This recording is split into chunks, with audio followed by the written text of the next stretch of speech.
नमस्कार, आप देख रहे हैं राष्ट्र प्रथम। आपके साथ मैं हूं तुषार शर्मा। राजस्थान के इस खास बुलेटिन में आपका स्वागत है। उन तमाम खबरों से आपको रंग मुखातिब, लेकिन उससे पहले सुर्खियां। आरएसएस प्रचारक को पाकिस्तान से आया धमकी भरा कॉल, गिरफ्तार आरोपी से हुआ बड़ा खुलासा। 80 साल के इस रिटायर्ड जवान ने लूटी वाहवाही, चंदन सिंह की अचूक निशानेबाजी की हो रही चर्चा। गोवर्धन पूजा के एक साथ ही शुरू हुआ अन्नकूट महोत्सव, कई महीने तक होंगे आयोजन। राजस्थान के युवा बेरोजगार की गुजरात में काली दिवाली, कांग्रेस कार्यालय के बाहर लेट कर किया प्रदर्शन। रिटायर्ड सरकारी कर्मचारी पेंशन के लिए ऑफलाइन कर सकते हैं अप्लाई। अब खबरें जानेंगे विस्तार से। आपको बता दें कि राजस्थान के 12 में आरएसएस के जिला प्रचारक रामेश्वर कुमार को एक व्यक्ति ने संघ छोड़ने और हिंदू धर्म को छोड़कर मुस्लिम धर्म अपनाने की धमकी दी है। दिवाली से एक दिन पहले दी गई इस धमकी ने 12 पुलिस की नींद उड़ा दी है, जिसके बाद पुलिस ने जांच शुरू की है। और बता दें, पुलिस ने इस मामले में मुख्य आरोपी समेत एक बाल अपराधी को गिरफ्तार किया है। दरअसल आरएसएस प्रचारक को यह धमकी दिवाली ऐसे एक दिन पहले दी गई थी। आरोपी ने खुद को पाकिस्तान का बताया था। इस धमकी भरे कॉल से 12 पुलिस सतर्क हो गई थी। पुलिस ने जब जांच शुरू की तब धमकी देने वाला आरोपी जिला प्रचारक के गांव का ही निकला। उसने पूर्व में ही हुई कहासुनी का बदला लेने और प्रचारक को डराने के लिए फोन किया था। और पुलिस के अनुसार झालावाड़ जिले के पिंडावा तहसील के मायाखेड़ी गांव निवासी रामेश्वर कुमार को 23 अक्टूबर को अज्ञात विदेशी पाकिस्तान के नंबर से कॉल आया था। कॉल करने वाले ने खुद को पाकिस्तान का निवासी बताया था। उसने रामेश्वर को आरएसएस छोड़ने और हिंदू धर्म छोड़कर मुस्लिम धर्म अपनाने को कहा। ऐसा ही नहीं करने पर फोन करने वाले ने उसे जान से मारने की धमकी दी। आरएसएस प्रचारक रामेश्वर कुमार ने इसे मजाक में लिया और कुछ देर बाद फिर दूसरे नंबर से कॉल कर आरोपी ने उनको उनकी लोकेशन बता दी। इसके बाद बीते कुछ दिनों से छिपा बड़ौड़ में दौरा कर रहे रामेश्वर कुमार ने स्थानीय पुलिस थाने में इसकी शिकायत दर्ज कराई। पिछले दिनों उदयपुर में हुई टेलर कन्हैयालाल की हत्या जैसी घटनाओं से सबक लेते हुए 12 पुलिस तत्काल अलर्ट मोड पर आ गई और पुलिस अध्यक्ष कल्याणमल मीणा ने फोन करने वाले का पता लगाने के लिए साइबर एक्सपर्ट की टीम को लगा दिया था।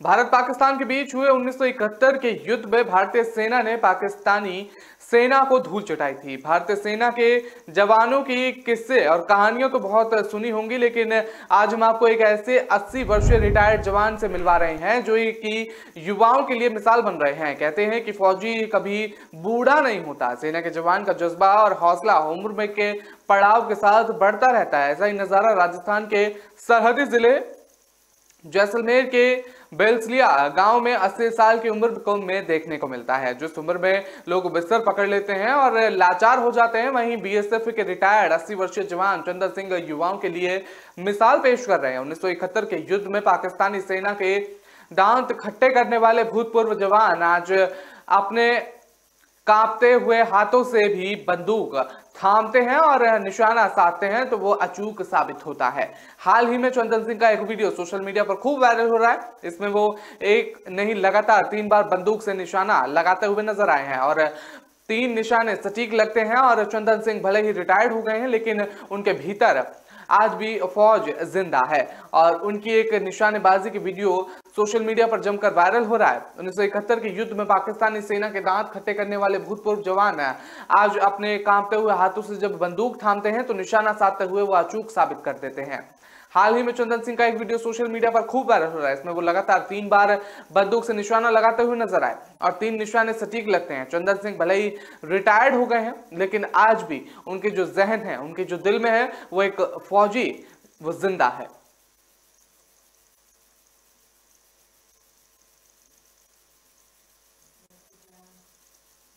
राजस्थान के भरतपुर जिले की सीमा उत्तर प्रदेश के मथुरा और आगरा जिले से लगती है और उत्तर प्रदेश का मथुरा जिला ब्रज क्षेत्र कहलाता है। ऐसे में भरतपुर जिले की ब्रज क्षेत्र में ही आता है और भरतपुर जिले में गोवर्धन पर्वत की पूजा को महत्वपूर्ण माना जाता है। अब कई महीनों तक मंदिरों में और घरों में भी अन्नकूट का आयोजन कर लोगों में अन्नकूट प्रसादी वितरित की जाती है। मोहन जी के मंदिर के पंडित मनु मंडल ने बताया है कि जब भगवान श्री कृष्ण ने ब्रज में इंद्र देवता की पूजा करने को बंद कर दिया था तो इंद्र देवता ने नाराज होकर ब्रज क्षेत्र में प्रलय मचा दी थी। भारी बरसात और तूफान से लोग परेशान होने लगे तो कृष्ण भगवान ने इंद्र देवता के प्रकोप से बचने के लिए अपने हाथों की छोटी उंगली पर गोवर्धन पर्वत को उठा लिया और ब्रज के सभी लोगों को गोवर्धन पर्वत के नीचे बुलाकर इंद्र देवता के प्रकोप से बचाया था और ब्रजमंडल की रक्षा की थी। और बता दें, अंत में अभियान टूटने के बाद देवराज इंद्र भगवान कृष्ण के समक्ष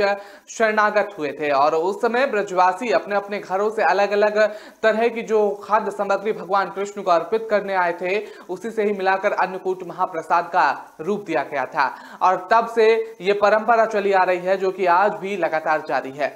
ब्रज क्षेत्र में ही कई महीनों तक अलग अलग मंदिरों में और घरों में भी अन्नकूट का आयोजन होंगे और अन्नकूट में खीर, पुआ और कड़ी, बाजरा, चावल और सभी सब्जियों को मिक्स कर बनाया जाता है और मंदिरों में 56 तरह के भोग की झांकी भी सजाई जाती है। ये 56 तरह के व्यंजनों के अन्नकूट प्रसादी के रूप में लोगों में वितरित की जाती है और अन्नकूट के आयोजन में सैकड़ों लोगों को प्रसादी ग्रहण कराई जाती है।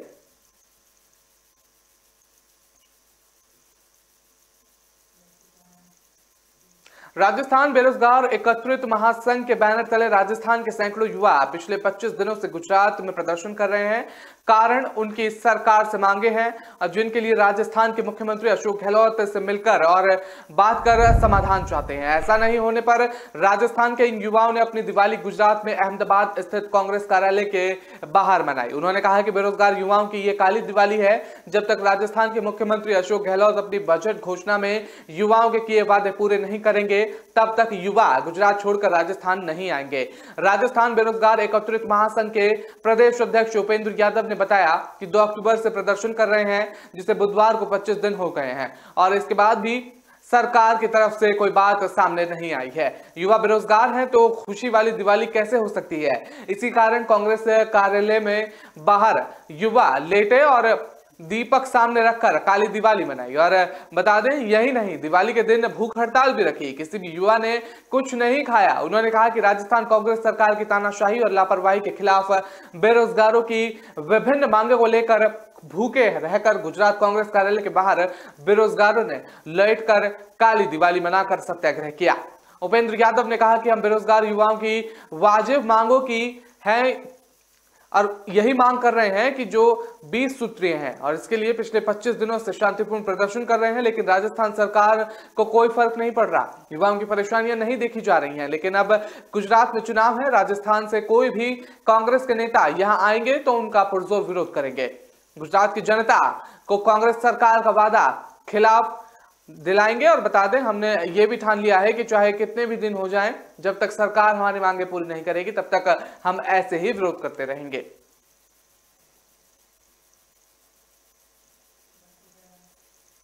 राजस्थान सरकार ने पुरानी पेंशन योजना के तहत पेंशन वितरण की प्रक्रिया शुरू कर दी है और राज्य के पेंशन विभाग के एक आदेश जारी कर दिया है जिसमें कहा गया है कि 1 जनवरी 2004 को और उसके बाद सेवानिवृत्त होने वाले कर्मचारी 31 अक्टूबर तक पेंशन के लिए ऑफलाइन आवेदन जमा करा सकते हैं। अधिकारियों के मुताबिक विभाग ऑनलाइन आवेदन के लिए भी प्रक्रिया ला रहा है। विभाग के द्वारा जारी सर्कुलर के अनुसार जिन कर्मचारियों के पास कर्मचारी आईडी और एचओ कार्यालय आईडी नहीं है वो ऑफलाइन आवेदन कर सकते हैं। इसके अलावा वो कर्मचारी जिनका वेतन पीआरआई और पे मैनेजर से निकाला जा रहा है और जो कई एचओ को रिपोर्ट करते हैं वो ऑफलाइन आवेदन कर सकते हैं। बता दें कि इससे पहले सीएम गहलोत ने पुरानी पेंशन योजना पर हिमाचल प्रदेश के सीएम के बयान को दुर्भाग्यपूर्ण बताया था। सीएम गहलोत ने कहा था कि जयराम सरकार ने एक दुर्भाग्यपूर्ण बयान दिया है।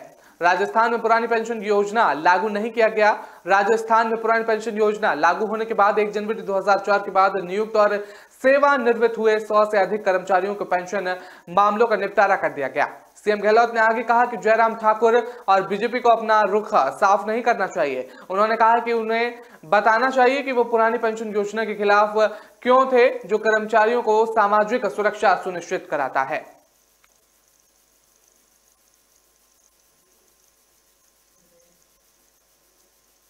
फिलहाल वक्त तो चला एक छोटे से ब्रेक का, खबरों का सिलसिला लगातार जारी रहेगा।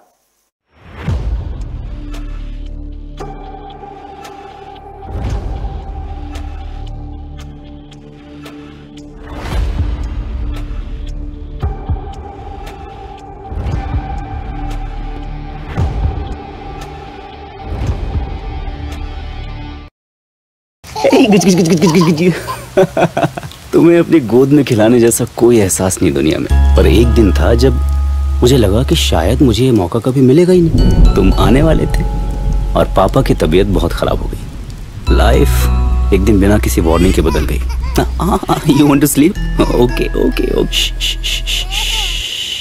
सो जा सो जा।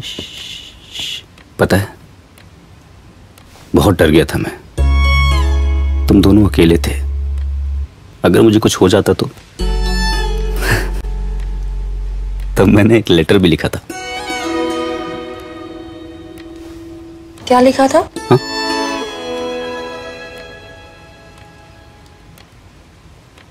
लिखा था कि मैं अभी तक तुमसे मिला भी नहीं हूं और I love you so much already.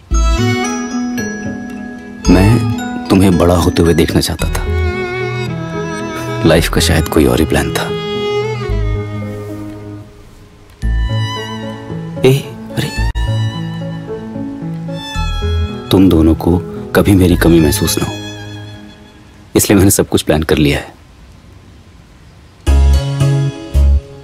Life कब और कैसे बदल जाए ये किसी को नहीं पता, इसलिए अपनों का फ्यूचर आज ही सिक्योर करें HDFC लाइफ टर्म प्लान्स के साथ। HDFC लाइफ, सर उठा के जियो।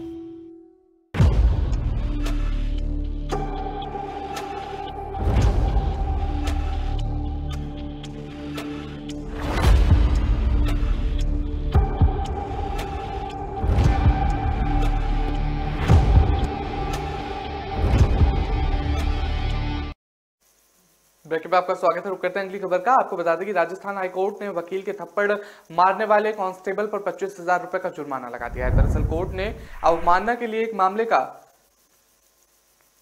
निस्तारण करते हुए गवाही के दौरान बचाव पक्ष के वकील को थप्पड़ मारने पर जिला विधिक सेवा प्राधिकरण में जमा करने का आदेश दिया है। साथ ही कहा है कि बगैर किसी शर्त के कोर्ट में अपना माफीनामा पेश करें। भीलवाड़ा जिले के गुलापुरा के एडिशनल डिस्ट्रिक्ट जज की कोर्ट में वर्ष 2018 में यह घटनाक्रम हुआ था और उनकी तरफ से ही अवमानना का मामला कोर्ट में पेश किया गया था। कांस्टेबल ने यह कहते हुए अपने कार्यों का बचाव किया था कि बचाव पक्ष के वकील ने सुनवाई से पहले उस पर दबाव डाला और उसे धमकाया और सुनवाई के दौरान वो अपने पैरों को मारता रहा। बता दें कि कांस्टेबल के खिलाफ अवमानना का मामला दर्ज किया गया था, जिससे इस आधार पर चुनौती दी गई थी कि 228 IPC की कार्रवाई के बाद से तत्काल अवमानना की कार्रवाई को छोड़ दिया जाना चाहिए। हालांकि सुनवाई के दौरान कांस्टेबल ने अदालत से उसकी बिना शर्त माफी को स्वीकार करने का अनुरोध किया और यह भी कहा कि वो बचाव पक्ष के वकील के खिलाफ 156 CRPC के दायरे में अपनी शिकायत को छोड़ने के लिए तैयार है। जस्टिस विजय बिश्नोई और जस्टिस फरजंद अली की बेंच ने रिकॉर्ड पर मौजूद सामग्री का उल्लेख किया है और कहा है कि यह स्वीकृति तथ्य है और कांस्टेबल ने बचाव पक्ष के वकील को थप्पड़ मारा। अदालत ने आगे कहा कि कांस्टेबल ने यह कहकर अपने कार्यों को सही ठहराने की कोशिश की कि वकील ने उससे पहले लात मारी, लेकिन यह साबित नहीं हुआ और न ही अदालत ने इसे आश्रित किया। हालांकि यह ध्यान देने की बात है कि अवमानकर्ता अपने बचाव पर दबाव नहीं डालना चाहता और उससे बिना शर्त माफी मांगनी है। अदालत ने धारा 228 IPC से संबंधित कार्रवाई को छोड़कर कथित अपराध को रद्द कर दिया। अदालत ने अवमानना करने वाले को 25,000 रुपए और DLSA में जमा कराने का निर्देश दिया है।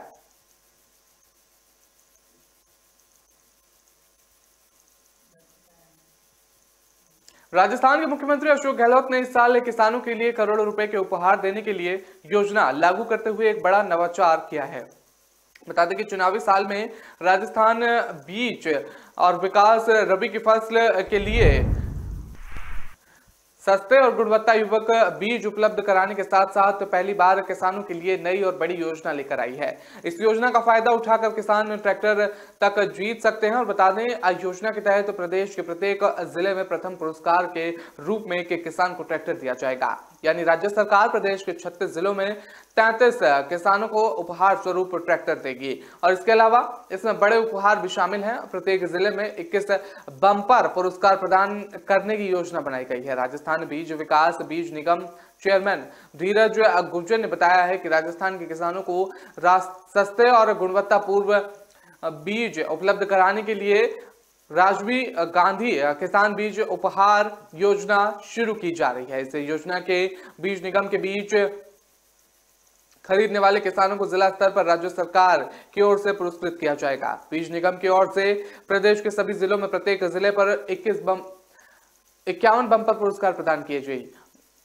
और बता दें कि राज्य सरकार मात्र 3% लाभांश जोड़कर किसानों को बीज सप्लाई करती है। और पिछली बार राज्य सरकार की कोशिशों से राजस्थान बीज विकास निगम को लाभांश के रूप में 12 करोड़ रुपए प्राप्त हुए थे। मुख्यमंत्री अशोक गहलोत के निर्देश पर किसानों से अर्जित लाभ को वापस किसानों को ही सौंपने की राज्य सरकार की मंशा है। इसलिए बीज निगम की ओर से रबी की फसल के बीज खरीद पर किसानों को कुल 4 करोड़ रुपए के पुरस्कार से नवाजा जाएगा।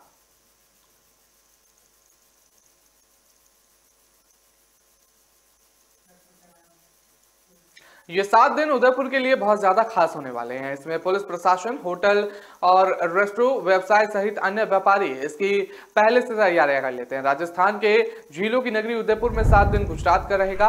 और ये सुनकर अजीब लगता है, लेकिन ये सच है। दीपावली के अगले दिन से ही हर साल 7 दिन तक उदयपुर में गुजराती पर्यटकों की भरमार रहती है और वो मंगलवार रात से आना शुरू हो जाते हैं। अब तक 7 दिन ऐसे नजर होंगे कि होटल रेस्टोरेंट खाने में गुजराती तो सड़क पर वाहन गुजराती दिखाई देंगे। ये समझ सकते हैं कि उदयपुर के पूरे साल की ये आर्थिक दिवाली है और इससे लिए व्यापारी ही नहीं, पुलिस और प्रशासन की भी तैयारियां करने लगता है और इसका स्वागत भी करता है। उदयपुर के टूरिस्ट सीजन की खासियत यह है कि यहाँ पता रहता है कि कब क्या होने वाला है। जैसे नवरात्रि के बाद साउथ के टूरिस्ट होते हैं, तो दिवाली के बाद गुजराती बड़ी संख्या में, फिर फरवरी विदेशी ज्यादा संख्या में होते हैं। तो उनके साथ मुंबई, दिल्ली, मध्य प्रदेश के अधिकतर पर्यटक आते हैं। ये 7 दिन उदयपुर के लिए बहुत ज्यादा खास होते हैं। इसमें पुलिस प्रशासन, होटल, रेस्टोरेंट व्यवसाय सहित अन्य व्यापारी इसकी पहले से तैयारियां कर लेते हैं। होटल रेस्टोरेंट में 2 महीने पहले से ही प्री बुकिंग शुरू हो जाती है, जो सामान्य दिनों में होटल रूम किराया रहता है और उससे डबल हो जाता है। यही नहीं, अगर होटल का कोई भी काम बचा होता है तो इस सीजन से पहले ही कर लेते हैं। इस सीजन में उदयपुर में बड़ी संख्या में 4 पहिया वाहनों की एंट्री होती है। ऐसे में शहर वासियों और पर्यटकों को जाम जैसी असुविधा ना हो सके, इसलिए पुलिस प्रशासन पहले से तैयारियां करता है। पुलिस का अतिरिक्त जाब्ता लगाया जाता है और रोड डाइवर्ट किए जाते हैं और जिन मुख्य मार्गों का काम चल रहा है उन्हें पूरा कर लेते हैं। पर्यटन स्थल भी सवार दिए जाते हैं। उदयपुर गुजरात चलने वाली बसों की संख्या बढ़ा दी जाती है। हर तरफ से उदयपुर में बदलाव होता है। यही नहीं, झील के आसपास की दीवारों पर राजस्थानी पेंटिंग की भी कही जाती है, जो कि आकर्षण का केंद्र बनी हुई होती है। उदयपुर की पर्यटन इंडस्ट्री मुख्य रूप में सिर्फ 4 महीने की होती है, अक्टूबर, नवंबर, दिसंबर और जनवरी। और इन 4 महीनों में बड़ी संख्या में पर्यटन आते हैं और इनमें सभी दीपावली के बाद ये 7 दिन और 24 सितंबर और 31 दिसंबर तक 8 दिन सबसे ज्यादा महत्वपूर्ण होते हैं।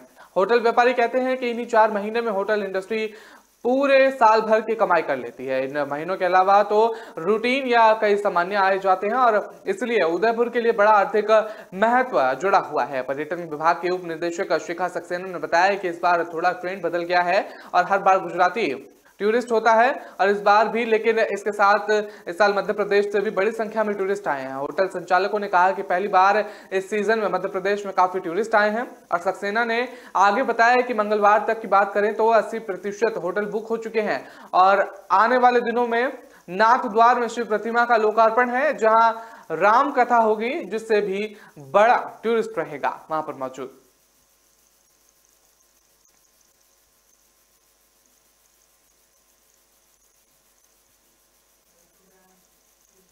त्योहारों के सीजन को देखते हुए रेलवे लगातार फैसले ले रहा है। रेलवे ने दीपावली से पहले यात्रियों को घर जाने के लिए स्पेशल ट्रेनों की सुविधा दी, तो वहीं अब दीपावली के बाद भी रेलवे यात्रियों की सुविधा को ध्यान में रखते हुए लगातार फैसले ले रहा है। इसी क्रम में जोधपुर दिवाली के बाद विभिन्न ट्रेनों में यात्रियों की भारी भीड़ और वेटिंग लिस्ट को देखते हुए रेलवे ने बड़ा फैसला लिया है। रेलवे ने अलग अलग ट्रेनों में अस्थायी तौर पर विभिन्न श्रेणियों के डिब्बे में बढ़ोतरी की है, जिसमें यात्रियों को यात्रा के लिए अतिरिक्त सीटें उपलब्ध होंगी। मंडल रेल प्रबंधक गीतिका पांडे ने बताया है कि दीपावली के बाद ट्रेनों में लंबी वेटिंग लिस्ट को ध्यान में रखते हुए रेल प्रशासन द्वारा विभिन्न ट्रेनों में अस्थायी डिब्बों की बढ़ोतरी की गई है। रेल सेवा 22421, 22422, दिल्ली सराय रोहिल्ला जोधपुर, दिल्ली सराय रोहिल्ला सालासर एक्सप्रेस सुपरफास्ट में दिल्ली सराय से 27 अक्टूबर और जोधपुर से 28 अक्टूबर के लिए एक दिवसीय द्वितीय श्रेणी स्लीपर और थर्ड एसी डिब्बों की अस्थायी बढ़ोतरी की जा रही है। रेल सेवा 14707, 14708 बीकानेर दादर, बीकानेर एक्सप्रेस में बीकानेर से 31 अक्टूबर तक और दादर से 27 अक्टूबर से 1 नवंबर तक एक द्वितीय स्लीपर श्रेणी के डिब्बे की अस्थायी वृद्धि की जा रही है। रेल सेवा 22475, 22476 हिसार कुटुंबकार हिसार सुपरफास्ट एक्सप्रेस में हिसार से 2 नवंबर को एक कुटुंबकर से 29 अक्टूबर से 5 नवंबर तक एक थर्ड एसी डिब्बे की अस्थायी बढ़ोतरी की जा रही है। इससे पहले दीपावली और छठ पूजा को लेकर यात्रियों की अतिरिक्त भीड़ को देखते हुए रेलवे ने दिल्ली और आसपास के कुछ स्टेशनों के लिए विभागीय पार्सल की बुकिंग पर रोक लगा दी है। मंडल रेल प्रबंधक गीतिका पांडे ने बताया कि रेल बोर्ड के आदेशों की पालना में दिल्ली और उसके आसपास के कई नई Delhi, Delhi Sarai Rohilla, Anand Vihar terminal railway station के लिए पार्सल की बुकिंग नहीं होगी। इसके अलावा इन स्टेशनों पर पार्सल का लदान भी नहीं हो सकेगा।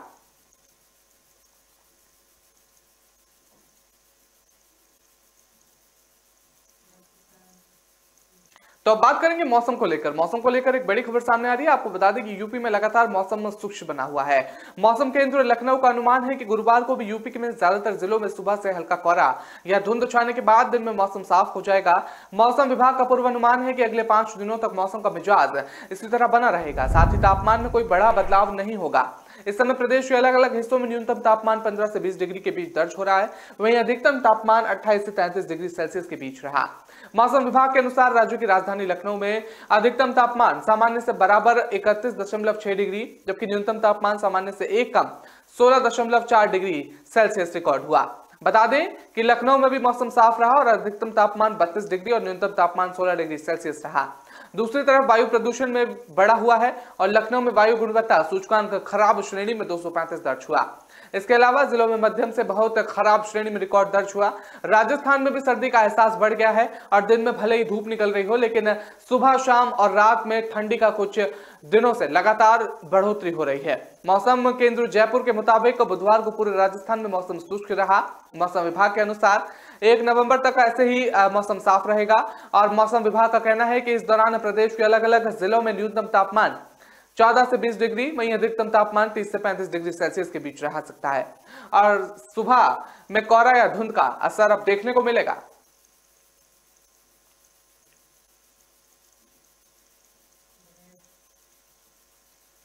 फिलहाल वक्त तो चला एक छोटे से ब्रेक का। खबरों का सिलसिला लगातार जारी रहेगा।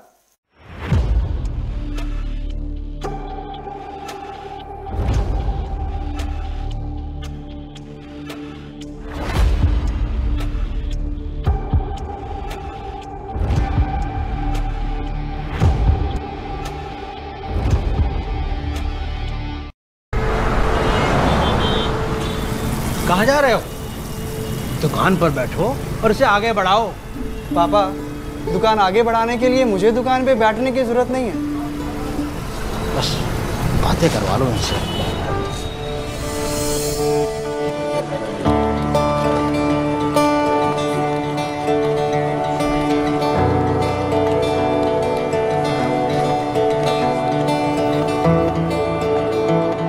थोड़ा सा ऊपर हो।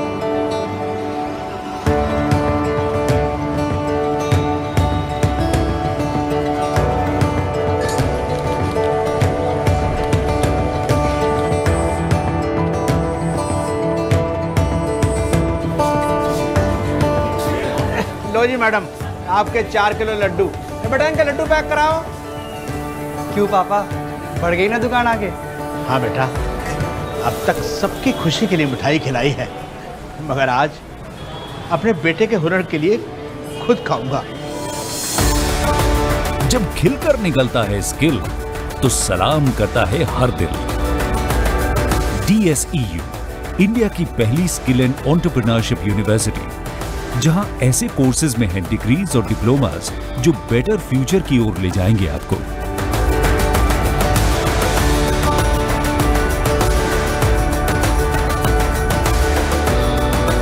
तो एडमिशन के लिए अप्लाई कीजिए।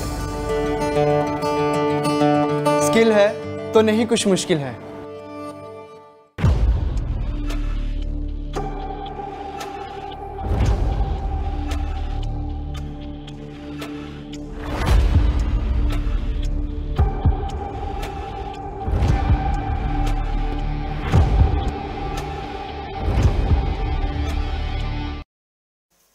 ब्रेक के बाद आपका स्वागत है। रुक करते हैं अगली खबर का। आपको बता दें कि राजस्थान में विधानसभा चुनाव 2023 में होंगे। सरकार बनने को लेकर दोनों पार्टियां कांग्रेस और बीजेपी अपना अपना दावा ठोक रही हैं, लेकिन बसपा जो है अभी कुछ भी बोलने की स्थिति में नहीं है। बसपा की क्या रणनीति होगी और राजस्थान विधानसभा चुनाव में अभी ये स्पष्ट नहीं हो पा रहा है। बसपा 1990 में पहली बार राजस्थान के विधानसभा चुनाव में मैदान में उतरी थी, लेकिन बसपा किसी भी विधानसभा की सीट पर जीत हासिल नहीं कर सकी। बसपा को जीत का स्वाद राजस्थान में 1998 के विधानसभा चुनाव में मिला, जब बहुजन समाज पार्टी ने 108 विधानसभा सीटों पर अपने प्रत्याशी को चुनावी मैदान में उतारा था।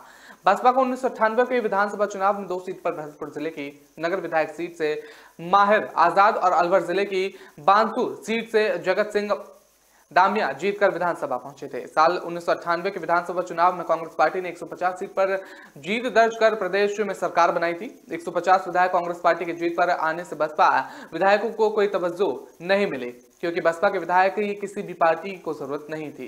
2003 के चुनावों में बसपा को फिर से विधायक दौसा जिले की बांदीकुई सीट से मुरारी लाल मीणा और करौली जिले से सतपोरा विधानसभा सीट से सुखलाल जीतकर विधानसभा पहुंचे, लेकिन 2003 में भारतीय जनता पार्टी 120 सीट पर विजय हासिल कर पूर्ण बहुमत से कांग्रेस को मात देकर 56 सीटों पर जीत मिली थी। इसलिए 2003 में भी बसपा विधायकों की किसी जरूरत नहीं पड़ी।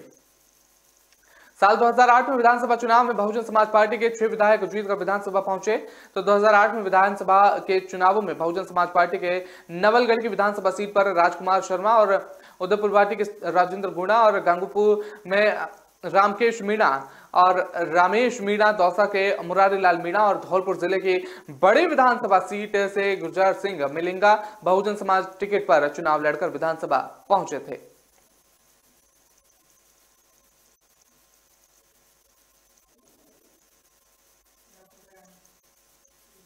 राजस्थान में 12 जिले के शाहबाद कस्बे के पास स्थित धानगिरी पहाड़ से सटे कछुयाना मोहल्ले में एक पैंथर ने गाय को अपना शिकार बनाने का प्रयास किया।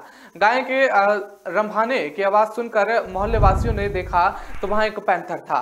इसके बाद लोगों ने हड़कंप मच गया और गांव के लोगों ने पैंथर को भगाने के लिए अपने अपने छतों पर से चढ़कर शोर मचाना और आतिशबाजी करना शुरू कर दिया। इसके बाद शोर मचाने की वजह से गाय को घायल अवस्था में छोड़कर पैंथर जंगल की ओर भाग निकला और मोहल्ले के धीरेन्द्र माली और मनीष माली और राजन पाठन और दयाराम माली और दिलीप कश्यप आदि ने बताया कि धानगिरी पहाड़ की ओर से गायों का समूह कस्बे की ओर लौट रहा था। अचानक पैंथर ने हमला कर गाय के मुंह को पकड़ लिया और नीचे गिरा दिया। हमले के दौरान गाय और पैंथर लगभग मीटर तक नीचे लुढ़क गए और पत्थर की आवाज और गाय के रंभाने की आवाज सुनकर मोहल्ले के महिलाओं और बच्चों ने पैंथर को भगाने के लिए शोर मचाना शुरू कर दिया और लगातार आतिशबाजी करनी शुरू कर दी। इसकी वजह से पैंथर घायल हो गया और उसे छोड़कर वहां से भाग निकला।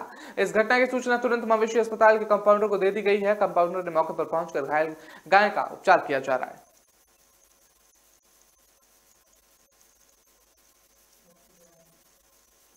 राजस्थान में 1 नवंबर से सरकार किसानों से एमएसपी पर फसल खरीदना शुरू करेगी। इससे पहले किसानों को 27 अक्टूबर से रजिस्ट्रेशन करना होगा। सरकारी स्तर पर इसकी पूरी तैयारी कर ली गई है। सहकारिता मंत्री उदयलाल अंजना ने बताया है कि प्रदेश में राजफेड द्वारा समर्थन मूल्य पर मूंग, उड़द, सोयाबीन और मूंगफली की खरीद के लिए ऑनलाइन पंजीकरण गुरुवार 27 अक्टूबर से शुरू कर दिया गया है। बता दें फिर 1 नवंबर और 18 नवंबर से मूंगफली खरीद की जाएगी और उन्होंने बताया है कि मूंग के लिए 363, उड़द के लिए 186, मूंगफली के लिए 267, सोयाबीन के लिए 83 खरीद केंद्र बनाए गए हैं, जिनमें से 419 केंद्र क्रय विक्रय सहकारी समिति पर 460 ग्राम सेवा सहकारी समिति पर बनाए गए हैं। किसानों को किसी प्रकार की असुविधा नहीं हो सके, इसके लिए ऑनलाइन पंजीकरण की व्यवस्था ई मित्र और खरीद केंद्रों पर सुबह 9 बजे और साढ़े 7 बजे तक की गई है। उन्होंने बताया कि भारत सरकार द्वारा राज्य में समर्थन मूल्य पर मूंग की खरीद का लक्ष्य 3,02,745 मीट्रिक टन और उड़द का 62,508 मीट्रिक टन, मूंगफली का 4,65,565 मीट्रिक टन और सोयाबीन का 3,61,790 मीट्रिक टन खरीद का लक्ष्य दिया गया है। मंत्री ने बताया है कि मूंग का समर्थन मूल्य 7,755 रुपए, उड़द का 6,600 रुपए, मूंगफली का 5,850 और सोयाबीन का 4,300 रुपए प्रति किलो एक श्रेणी में घोषित किया गया है। किसान को जनाधार कार्ड नंबर, खसरा गिरदावरी और प्रति बैंक और बैंक पासबुक की प्रति पंजीयन फॉर्म के साथ अपलोड करनी होगी। जिस किसान द्वारा बिना गिरदावरी के अपने पंजीयन करवाया जाएगा उसका पंजीयन समर्थन मूल्य पर खरीदने के लिए मान्य नहीं होगा। उन्होंने बताया है कि ई-मित्र केंद्र भी समर्थन मूल्य योजना में किसानों का पंजीयन पूर्ण सावधानी से करें और तहसील से बाहर पंजीयन ना करें। राजस्थान के कोटा का हृदय कहा जाने वाला किशोर सागर दिवाली के दिन जगमगा उठा।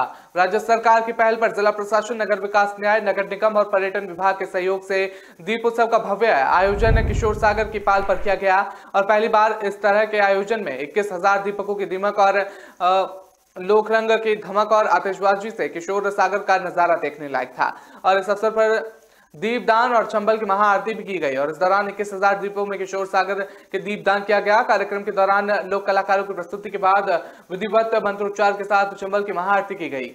समारोह के अंत में भव्य आतिशबाजी की गई। आकाश के बिखरे आतिशबाजी नजारों को किशोर सागर के नयन विराम सौंदर्य मन को छू गया और रंगोली के रंग ने भी अपनी अलग ही छटा बिखेर दी। और बताने के संभागीय आयुक्त दीपक नंदी, जिला कलेक्ट्रेट ओपी बुनकर, खादी ग्रामोद्योग बोर्ड के उपाध्यक्ष पंकज मेहता, समाज सेवी अमित धारीवाल, नगर निगम कोटा उत्तर और दक्षिण के महापौर, उप महापौर, आयुक्त, अन्य अधिकारी और गणतव्य नागरिक मौजूद रहे थे। उस दौरान कोटा में दीपावली के दिन घर से दूर रह रहे छात्र छात्राओं ने धूमधाम से दीपावली का पर्व मनाया। विद्यार्थियों ने यहाँ लैंडमार्क सिटी में कोचिंग संचालक बच्चों के साथ मिलकर जमकर दीपावली का पर्व मनाया। इसी दौरान म्यूजिक, मस्ती, दीपक प्रज्वलन और पटाखे भी चलाए। सभी स्टूडेंट एक दूसरे को हैप्पी दिवाली कहा और जमकर दीपावली का आनंद लिया। यहाँ लैंडमार्क सिटी स्थित कैंपस में कोटा में कोचिंग कर रहे 1,000 से अधिक छात्राएं एकत्रित हुई, जहां कार्यक्रम का शुभारंभ दीप प्रज्वलन के साथ हुआ।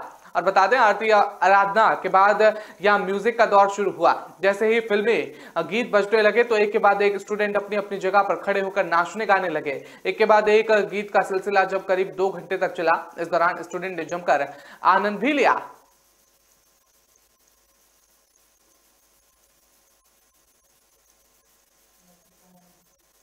कोटा में संसदीय क्षेत्र में अपने के बीच दीपावली मनाने आए लोकसभा अध्यक्ष ओम बिरला खुद को प्रोटोकॉल से पूरी तरह से अलग कर आमजन से मिले और तलवंडी क्षेत्र में करीब 1.5 घंटे तक एक मुख्य बाजार में उन्होंने लोगों को दीपावली की बधाई दी और उनका हालचाल भी जाना। बता दें कि वरिष्ठजनों से बातचीत करने के लिए उन्होंने वो घर के बाहर अपनी सीढ़ियों पर बैठ गए और तो कहीं नहीं जा पाए और कोचिंग विद्यार्थियों से उन्होंने काफी देर तक बात की। और बता दें, रामास्वामी के लिए रविवार रात तलवंडी चौराहे पहुंचने पर स्पीकर ओम बिरला का आमजन की ओर से भव्य आतिशबाजी कर स्वागत किया गया। यहां से स्पीकर बिरला पैदल ही स्मार्ट चौराहों की ओर रवाना हो गए। और बता दें कि रास्ते में स्पीकर बिरला बड़ी आत्मीय और से लोगों और व्यापारियों से मिले और उन्होंने दीपावली की बधाई भी दी उन्हें। स्पीकर ओम बिरला ने व्यापारियों से बाजार की भी जानकारी ली। उन्होंने बताया कि कोरोना के 2 साल बाद इस बार बाजार गुलजार है। बाजारों में लोग बेहद उत्साह के साथ खरीदारी कर रहे हैं और बाजारों में इस बात पर खुशी जताई जा रही है कि हालत पहले से बहुत ज्यादा बेहतर है।